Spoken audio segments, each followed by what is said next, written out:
Méditation de la communauté des disciples du Christ vivant en ce jeudi de la deuxième semaine du temps ordinaire, année liturgique B. Évangile de Jésus-Christ selon saint Marc, au chapitre 3, les versets 7 à 12.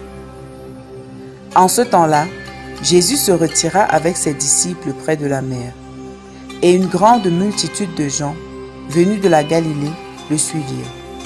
De Judée, de Jérusalem, d'Idoumée, de Transjordanie et de la région de Tyr et de Sidon. Vinrent aussi à lui une multitude de gens qui avaient entendu parler de ce qu'il faisait.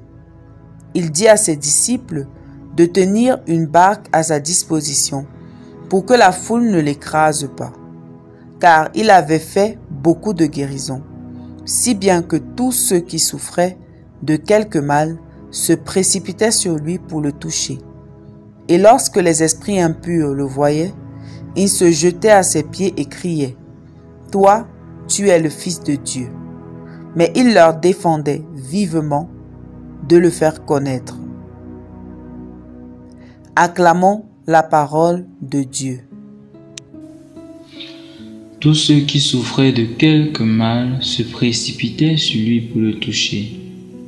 Chers frères et sœurs, membres de notre grande communauté, louons notre Dieu, lui qui est fidèle en ses promesses et qui les accomplit au quotidien dans nos vies. Les textes qui nous sont proposés aujourd'hui nous invitent à la confiance totale en Dieu. Telle est la garantie d'une vie joyeuse et hors des tracasseries mondaines. Les foules se mettent à la suite du Christ parce qu'elles savent ce qu'elles vont trouver en lui. La présence de Jésus conditionne la vie autour de lui. Les choses ne vont que comme elles doivent aller, à condition de lui faire entièrement confiance, de reconnaître sa toute-puissance. C'est cette attitude qui pousse les foules à se précipiter sur lui pour obtenir de lui tout ce dont elles ont besoin.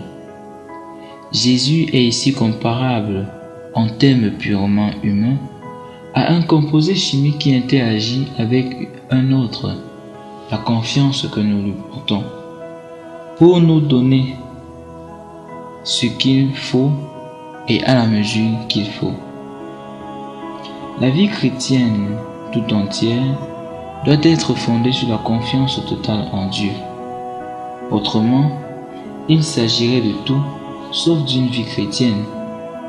Dès que la confiance en Dieu baisse d'1 millien, on se dirige aussitôt, progressivement, vers la porte de sortie de la vie de foi.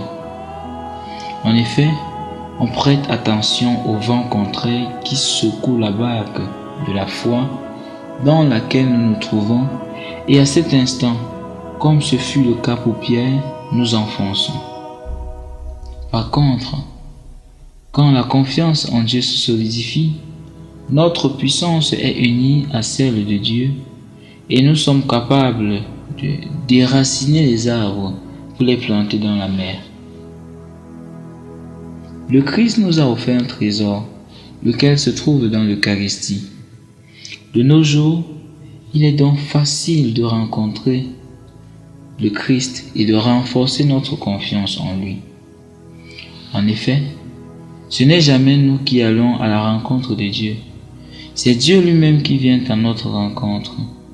Ainsi, dans la rencontre avec le Christ, lui-même se charge de nous donner de quoi nourrir notre confiance en lui, de quoi nous unir à lui.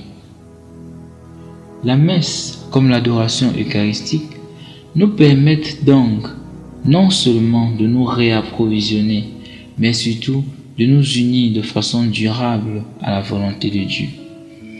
Combien de fois par semaine nous précipitons-nous sur Jésus Eucharistie pour obtenir à la fois la grâce de bien demander et ce que nous demandons? Prions.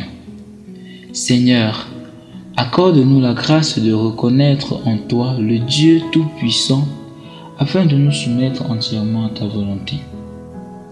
Intercession. Prions pour ceux qui désespèrent de la vie, afin qu'ils trouvent Dieu dans des frères qui voudront les soulager et les consoler. Marie, notre modèle dans la foi, prie et intercède pour nous. Exercice du jour. Prendre du temps pour renouveler en Dieu sa confiance dans la prière. Amen.